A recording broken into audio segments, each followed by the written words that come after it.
এবং আমরা যদি দেখি যে এখন যদি আবার প্রয়োজন হয় আবার আমরা রাজপথে নামবো এবং আমরা কোনোভাবে একটা যাচ্ছেতাই নির্বাচন আয়োজন করার সুযোগ দিব না। যদি প্রয়োজন হয় এই নির্বাচন কমিশন পুনর্গঠন করে প্রয়োজনে কিছুদিন দেরি করে হলেও একটা সুষ্ঠু নির্বাচন আয়োজন করাই, যেন তেন একটা নির্বাচন তাড়াতাড়ি আয়োজন করার থেকে সময় নিয়ে একটা সুষ্ঠু নির্বাচন আয়োজন করাটাই থাকবে আমাদের মূল প্রায়োরিটি। জনগণ ভোট দেওক না দেওক, ক্ষমতায় আমাদেরকে যেতে হবে।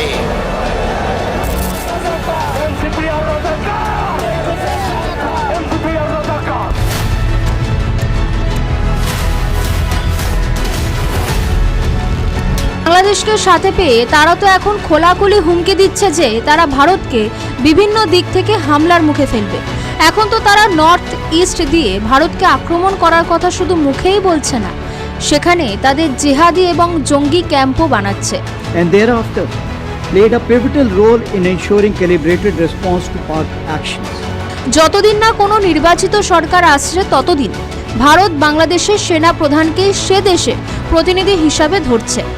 নাগরিকদের করের টাকায় সন্ত্রাসীদের জন্য খাবার অস্ত্র আর দেশের মানুষকে খাদ্য সংকটে ফেলে দেওয়া, সেই সঙ্গে ধর্মের নামে ফতোয়া সাধারণ নাগরিকদের ধর্মের দোহাই দিয়ে হত্যা করা, এসব অন্যায় দেখেছে ইরানের জনগণ। ভিডিওর কিছু অংশ প্রথমে দেখে নিশ্চয়ই বুঝতে পেরেছেন ভিডিওটি খুবই গুরুত্বপূর্ণ হতে যাচ্ছে। আসলে কি হতে যাচ্ছে সেটি দেখতে ভিডিওটির সাথেই থাকুন। দেশের রাজনীতিতে যখন নির্বাচনকে কেন্দ্র করে টান টান উত্তেজনা, ঠিক সেই মুহূর্তেই নতুন করে মাথাচাড়া দিয়ে উঠেছে নির্বাচন বানচালের গভীর ষড়যন্ত্র। গণতন্ত্রকে ধ্বংস করে সংবিধানের নিয়ম কানুনকে তোয়াক্কা না করে চলছে এক মেটিকিউলাস ডিজাইনের রাজনৈতিক নাটক। কিন্তু প্রশ্ন হলো, এই ষড়যন্ত্রের রূপকারকে, এই নাটকের গুরুই বা কারা, আর কার নেতৃত্বেই বা দেশকে ঠেলে দেওয়া হচ্ছে নতুন এক অস্থিতিশীল পরিস্থিতি যা গৃহযুদ্ধের দিকেও মোড় নিতে পারে? বিস্তারিত জানতে ভিডিওটির সাথেই থাকুন।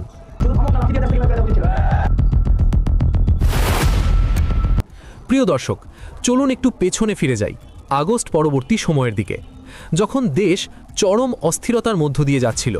ঠিক সেই সময়েই শুরু হয় তথাকথিত সংস্কার খেলা। এই সংস্কারের দোহাই দিয়েই নির্বাচন এড়িয়ে যেতে চেয়েছিল কয়েকটি ইসলামী দল এবং তথাকথিত সমন্বয়ক গোষ্ঠী বা এমসিপি। সেই সময় তারা একযোগে বলেছিল, এখন নির্বাচন নয়। এই বাংলাদেশে কেউ যেন ভুলক্রমেও ওই নির্বাচনের কথা না বলে। নির্বাচন চাই না, মানি না এবং হতে দেব না বলে আমরা ব্যাটলিং কণ্ঠে কথা প্রকাশ করে দিয়েছি। এই নির্বাচন বাংলার জমির ভিতরে হতে পারে না, হতে দেওয়া হবে না। তুমি নির্বাচন দিও না, আল্লাহ আল্লাহ সিদ্ধ দিও আল্লাহ। কিন্তু এখানেই শেষ নয়।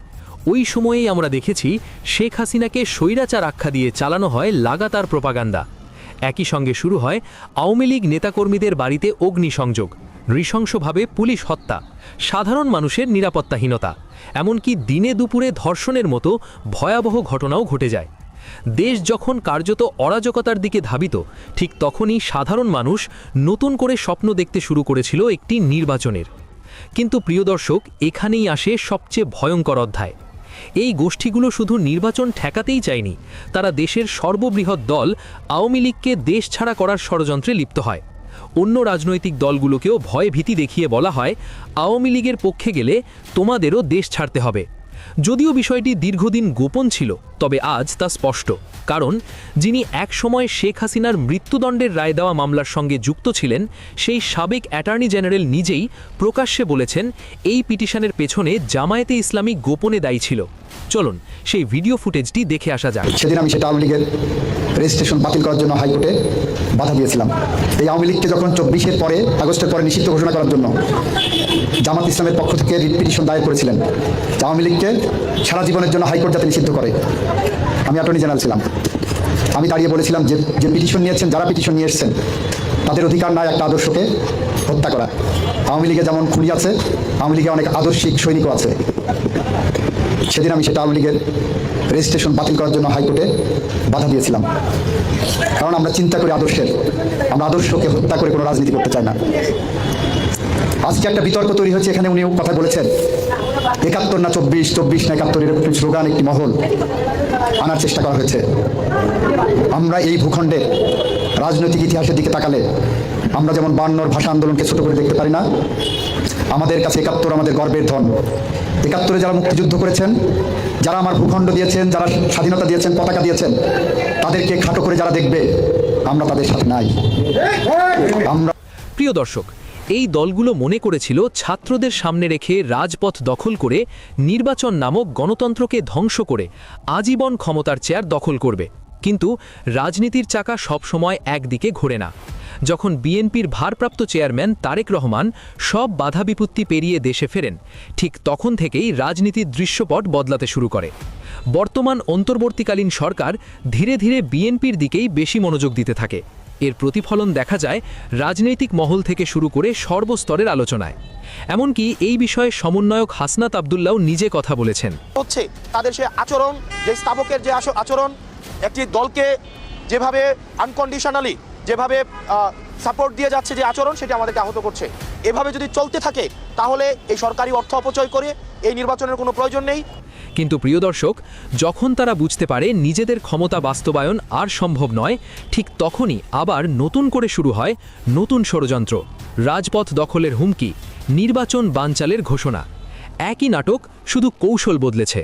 প্রশ্ন থেকেই যায়, পাকিস্তানের পরাজিত শক্তি কি আজও সক্রিয়? একটি উন্নয়নশীল রাষ্ট্রকে বাধাগ্রস্ত করা, প্রধানমন্ত্রীকে বিতাড়িত করা, প্রশাসনকে পঙ্গু করা, দেশকে নিরাপত্তাহীনতার দিকে ঠেলে দেওয়া, এই সব ষড়যন্ত্র কি সত্যি আজ স্পষ্ট হয়ে উঠছে না? তাহলে কি আওয়ামী লীগ সরকারের শাসনামলে এই দল বা সংগঠনকে রাজাকার বলা সত্যিই অমূলক ছিল?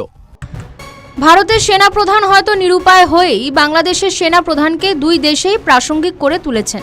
কারণ পাকিস্তানের বিরুদ্ধে যুদ্ধ করার জন্য ভারতকে ভাববার অবকাশ দেবে না পাকিস্তান। তারা কখন যে কি করবে তা হয়তো তারা নিজেরাও জানে না, কারণ সে দেশে সরকার বলে কিছু নেই। এমনকি সন্ত্রাসীদের কার্যকলাপে সেনারও কৃতিত্ব কম। সন্ত্রাসীরা নিজেদের ইচ্ছামতো যা খুশি করে, আর পাকিস্তানের সেনাকে সেটাই মেনে নিতে হয়। ফলে গণতন্ত্রহীন সরকারবিহীন একটি দেশে সেনা আর জঙ্গি কয়েনের এপিঠ আর ওপিঠ, শুধু তাদের পোশাক আলাদা, মুখ এবং মূল্য একই। আর বাংলাদেশকে সাথে পেয়ে তারা তো এখন খোলাখুলি হুমকি দিচ্ছে যে তারা ভারতকে বিভিন্ন দিক থেকে হামলার মুখে ফেলবে। এখন তো তারা নর্থ ইস্ট দিয়ে ভারতকে আক্রমণ করার কথা শুধু মুখেই বলছে না, সেখানে তাদের জেহাদি এবং জঙ্গি ক্যাম্পও বানাচ্ছে, যা নিয়ে ভারত থেকে বারবার অভিযোগ করা হয়েছে। এমনকি মার্কিন যুক্তরাষ্ট্র এ নিয়ে বাংলাদেশকে সতর্ক করেছে। ফলে কোনো না কোনো দিক দিয়ে যে পাকিস্তানের সঙ্গে আবারও যুদ্ধে জড়াবে ভারত, তা বুঝেছেন ভারতের সেনাপ্রধান। তাই তিনি বলেছেন যে আমরা যুদ্ধের জন্য প্রস্তুতি নিচ্ছি। The army successfully destroyed 7 out of the 9 targets and thereafter played a pivotal role in ensuring calibrated response to Pak actions. As you may be aware, Operation Sindhu remains ongoing. Any future misadventure will be resolutely responded to. কিন্তু তিনি এটাও জানেন যে বাংলাদেশের সঙ্গে যুদ্ধ পরিস্থিতি না থাকলে ভারতের পক্ষে পাকিস্তানকে সামলানো সহজ হবে। ফলে বাংলাদেশের সেনাকে ভারতের বিরুদ্ধে কোনোভাবেই রাখা যাবে না। তাই তিনি বাংলাদেশের সেনা প্রধানকে প্রাসঙ্গিক করে এটা বোঝাতে চেয়েছেন যে যতদিন না কোনো নির্বাচিত সরকার আসছে ততদিন ভারত বাংলাদেশের সেনা প্রধানকেই সে দেশের প্রতিনিধি হিসাবে ধরছে। তাই 3 বাহিনীর প্রধান সহ সেনা প্রধান নিজে বাংলাদেশের সেনা প্রধানের সঙ্গে সব রকম যোগাযোগ রেখে চলেছে। आज की तारीख पे तीनों सेनाओं ने अपने अपने चैनल्स पूरे खुले रखे हुए हैं। भारतीय सेना ने तो मल्टीपल चैनल्स ऑफ कम्युनिकेशन खुले रखे हुए हैं। जो उनके वहाँ पे चीफ हैं, उनके से मेरी रेगुलर बात होती रहती है। उसी प्रकार से हमारे बाकी चैनल से भी हमें एक दूसरे से बातचीत होती रहती है। आपको ये भी याद होगा कि हमने एक डेलीगेशन भी वहाँ भेजा था जिसने वहाँ पे सबसे जाके मुलाकात की थी। उसी प्रकार से चीफ ऑफ नेवल स्टाफ ने बात की है, उसी प्रकार से चीफ ऑफ एयर स्टाफ ने बात की है। इरादा यह है कि किसी प्रकार का कोई मिसकम्युनिकेशन या मिसअंडरस्टैंडिंग ना हो। तो मैं आपको यही भरोसा दिलाना चाहता हूं कि आज की तारीख पे जो भी वो कार्रवाई कर रहे हैं, तीनों सेनाओं जो कार्रवाई कर रही हैं, वो किसी भारत के किसी प्रकार के खिलाफ की कार्रवाई नहीं है। আর ভারতের সেনা প্রধানের প্রশংসা পেয়েই যেন নির্বাসন কাটিয়ে আবার স্বমহিমায় ফিরেছেন বাংলাদেশের সেনা প্রধান। তিনিও এটা বোঝাতে চেয়েছেন দেশের সেনাকে দুর্বল করে রাখলে বৈদেশিক হুমকির মুখে পড়তে হবে। যদিও তিনি ভারতের নাম নেননি, কিন্তু মায়ানমার আর্মির সঙ্গে তার যে নিয়মিত যোগাযোগ আছে এবং যে কোনো দুই দেশের আর্মি ডিপ্লোমেসি ঠিক থাকলে দুই দেশের মধ্যে যুদ্ধের আশঙ্কাও কম থাকে, তিনি সেটিও বুঝিয়ে দিয়েছেন। So we are engaged with them এবং ডিফেন্স ডিপ্লোমেসি একটা জিনিস বলে একটা কথা আছে,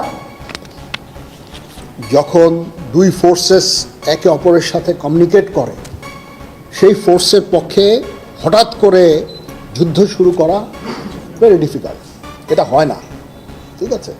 এই জন্য ডিফেন্স ডিপ্লোমেসিও ইজ ভেরি ইম্পর্টেন্ট। আমরা তাদের সাথে এঙ্গেজড আছি, সবসময় কথা বলছি এবং শান্তিপূর্ণ উপায়ে আমাদের এই রোহিঙ্গা ইস্যুটা আমরা সমাধানের আমরা চেষ্টা চালিয়ে যাচ্ছি। বাংলাদেশের সেনাপ্রধানকে প্রায় অপ্রাসঙ্গিক করে দিয়েছিল সে দেশের বর্তমান সরকার। গত 6-7 মাসে না তিনি সাংবাদিকদের কিছু বলেছেন, না তো তার সেনা সদস্যদের। এমনকি কোনো দলই তাকে ভরসার যোগ্য বলে মনে করেনি। এমনকি আওয়ামী লীগও মনে করে হাসিনার পতনে সেনাপ্রধানই দায়ী। আর এটি যে অনেকটাই সঠিক তা বোঝা যায় ইরানকে দেখে। ইরানে গণবিক্ষোভ কন্ট্রোলে রাখার জন্য সেনাবাহিনী লড়াই করে যাচ্ছে, নিজের দেশের নাগরিকদের নির্বিচারে হত্যাও করছে।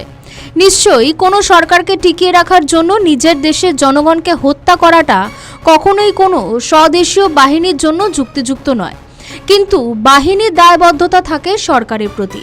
আর ইরানের পরিস্থিতির সঙ্গে বাংলাদেশের পরিস্থিতিও এক নয়। ইরানের যে কোনো পণ্য দ্রব্যের আকাশছোঁয়া মূল্যবৃদ্ধি, নাগরিকদের করের টাকায় সন্ত্রাসীদের জন্য খাবার অস্ত্র, আর দেশের মানুষকে খাদ্য সংকটে ফেলে দেওয়া, সেই সঙ্গে ধর্মের নামে ফতোয়া সাধারণ নাগরিকদের ধর্মের দোহাই দিয়ে হত্যা করা, এসব অন্যায় দেখেছে ইরানের জনগণ। তবুও সেনা সরকারের পাশে। আর বাংলাদেশের সেনাপ্রধান ঠিক কী কারণে দেশীয় মৌলবাদ, ডিপ স্টেটের হুমকি আর টাকার কাছে বিকিয়ে গেলেন, নাকি তার আর অন্য কোনো পরিকল্পনা আছে, তা কিছুই এখনও স্পষ্ট নয়। ফলে তিনি সব দলের কাছে মির্জাফরের মতো, যদিও জামাত কখনোই তার বিরুদ্ধে মুখ খোলেনি।